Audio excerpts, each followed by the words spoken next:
आम आदमी पार्टी की प्रियंका कक्कड़ ने मोदी जी पर साधा निशाना, कहा कि ये महिला आरक्षण बिल नहीं है, महिला को बेवकूफ बनाने का बिल है। आइए सुनते हैं क्या कहा प्रियंका कक्कड़ ने। आपको मीडिया के माध्यम से खबर मिली कि देश की संसद के सामने महिला आरक्षण बिल आने वाला है, कि कैबिनेट ने उसको पास कर दिया है और देश की संसद में, देश की विधानसभाओं में महिलाओं को 1/3 आरक्षण मिलेगा। आम आदमी पार्टी ने इस बिल का स्वागत किया।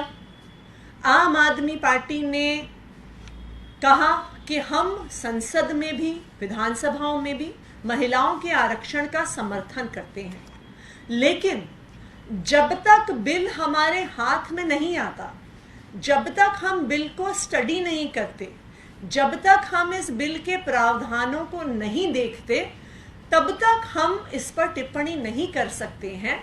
क्योंकि जैसे अंग्रेजी में कहते हैं कि the devil lies in the detail, कि किस प्रकार से बिल का ड्राफ्ट बना हुआ है, उसी आधार पर इसका महिला आरक्षण का एक्चुअली इम्प्लीमेंटेशन होगा। कुछ समय पहले ये जो बिल है, कॉन्स्टिट्यूशनल अमेंडमेंट बिल, ये 128th constitutional amendment bill public domain में आया। इस बिल को केयरफुली देखने के बाद जब इसको क्लॉज बाय क्लॉज हमने पढ़ा, तो फिर ये समझ में आया कि ये महिला आरक्षण बिल नहीं है, ये 2024 के चुनाव से पहले महिला बेवकूफ बनाओ बिल है। ये क्यों महिला बेवकूफ बनाओ बिल है?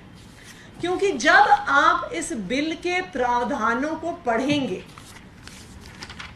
तो जो इस बिल का सेक्शन 5 है,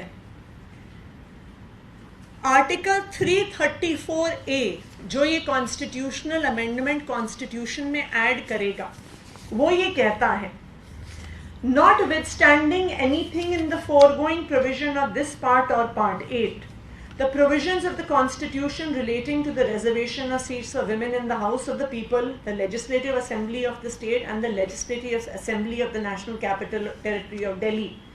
और अब इसका अगला हिस्सा ध्यान से सुनिए, shall come into effect after an exercise of delimitation is undertaken for this purpose after the relevant figures for the first census taken after the commencement of the Constitution Amendment Act 2023 have been published.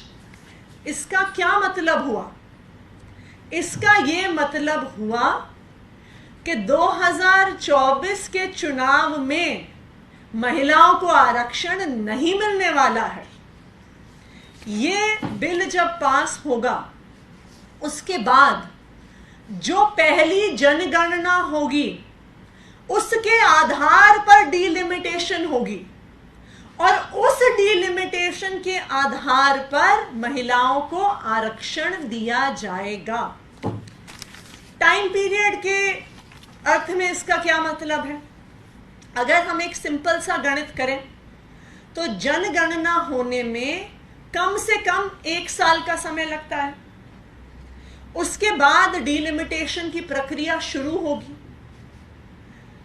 MCD जैसे छोटे चुनाव की delimitation करने में 6 महीने का समय लग गया इलेक्शन कमीशन को। तो जब पूरे देश की डीलिमिटेशन होनी होगी तो 1 साल 2 साल का समय आराम से किसी भी डीलिमिटेशन कमीशन को लग सकता है। वैसे भी कॉन्स्टिट्यूशन के अनुसार जो 91st अमेंडमेंट हुआ था, उसके अनुसार 2026 से पहले नेशनल लेवल पर डीलिमिटेशन हो ही नहीं सकता। इसका मतलब कि जिस महिला आरक्षण बिल का इतना ढिंढोरा पीटा जा रहा है, उसका जल्द से जल्द इंप्लीमेंटेशन अगर होगा तो 2027 या 2028 में होगा, ये 2024 में होने वाला नहीं है।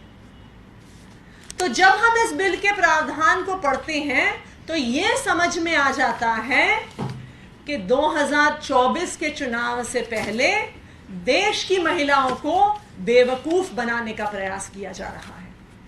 अगर मोदी जी की नीयत होती कि उन्हें महिलाओं को वास्तविक तौर पे आरक्षण देना है तो वो 2024 के चुनाव में दे देते।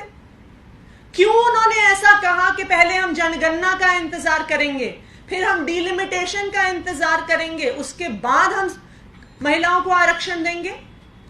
वो आज जितनी सीटें हैं, जो अभी 543 सीट्स हैं, उसमें 1/3 आरक्षण क्यों नहीं दे सकते हैं?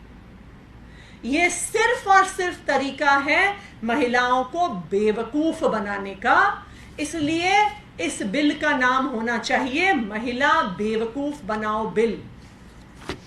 और ये बहुत ऑब्वियस सी बात है, भारतीय जनता पार्टी को, प्रधानमंत्री नरेंद्र मोदी जी को महिलाओं की वेलबींग में कोई इंटरेस्ट नहीं है। भारतीय जनता पार्टी वही बृजभूषण की पार्टी है। भारतीय जनता पार्टी महिला विरोधी पार्टी है। लेकिन क्योंकि अब लोकसभा का चुनाव आ रहा है और इनको वोट मांगने जाना है, इसलिए महिलाओं को बेवकूफ बनाने का प्रयास किया जा रहा है। हमारी भारतीय जनता पार्टी से, प्रधानमंत्री नरेंद्र मोदी जी से ये मांग है कि ये जो बिल संसद में पेश किया जा रहा है, इस बिल में संशोधन किया जाए, डिलिमिटेशन का, सेंसस का इंतजार ना किया जाए। और आम आदमी पार्टी ये मांग करती है कि महिलाओं का आरक्षण 2024 के ही चुनाव से किया जाए। धन्यवाद।